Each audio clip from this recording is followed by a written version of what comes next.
Tepat pada hari ini atau pada tanggal 29 Mei 2006 silam, lumpur lapindo di Kecamatan Porong, Sidoarjo meluap untuk pertama kalinya. Tragedi tersebut meninggalkan luka yang mendalam yang tidak dapat dilupakan oleh masyarakat setempat. Tak terasa 17 tahun telah berlalu. Banyak kisah duka yang menyelimuti kawasan Porong dan sekitarnya. Bahkan hingga saat ini, 16 desa di 3 kecamatan di Sidoarjo telah tenggelam dan menjadi lautan lumpur panas. Semburan lumpur panas yang terjadi di lokasi pengobaran milik PT Lapindo berantas membuat puluhan ribu warga terpaksa harus mengungsi dan merintis kehidupan baru di tempat lain. Tragedi tersebut tidak hanya merusak rumah dan tempat ibadah, tapi juga area sekolah, hingga merusak jalur transportasi antara Surabaya Malang kala itu. Kemunculan lumpur panas ini diduga disebabkan karena kesalahan prosedur dalam proses pengeboran. Bahkan munculnya semburan lumpur panas ini juga sempat dikaitkan dengan gempa bumi di Yogyakarta yang terjadi 2 hari sebelum munculnya semburan. Namun, hasil pemungutan suara dari ahli geologi minyak bumi di seluruh dunia kala itu menyimpulkan bahwa lumpur lapindo disebabkan oleh aktivitas pengeboran minyak yang dilakukan di dekat pusat semburan.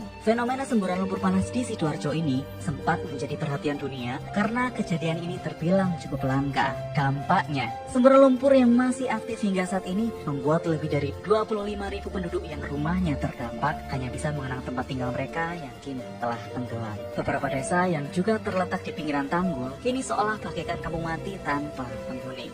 Saat ini, beberapa desa yang masuk zona merah hanya menyisakan beberapa bangunan yang terbengkalai. Bisa kita bayangkan, dulunya desa ini sangat ramai dan sangat padat penduduk. Sekarang kondisinya sangat sepi, ditumbuhi pohon-pohon rindang dan juga semak belukar. Pada tahun 2010, opsi yang diambil untuk menangani semburan lumpur lapindo adalah mengalirkan lumpur tersebut ke tanggul dan sungai Porong. Akibatnya, aliran sungai yang mengarah ke laut lepas tersebut juga turut membawa material dari lumpur lapindo. Dan seiring berjalannya waktu, endapan tersebut kemudian telah membentuk pulau baru yang saat ini diberi nama Pulau Lusi atau akronim dari Lumpur Sidoarjo. Hingga akhirnya pada bulan Juli 2015, pemerintah meminjamkan dana sebesar 773 miliar rupiah kepada Lapindo. Tentunya untuk melunasi pembelian tanah dan bangunan bagi para korban. Dan pada tahun 2019, Badan Geologi Kementerian Energi dan Sumber Daya Mineral membuktikan bahwa terdapat kandungan harta karun super langka berupa mineral logam kritis yakni litium dan strontium di lumpur Lapindo.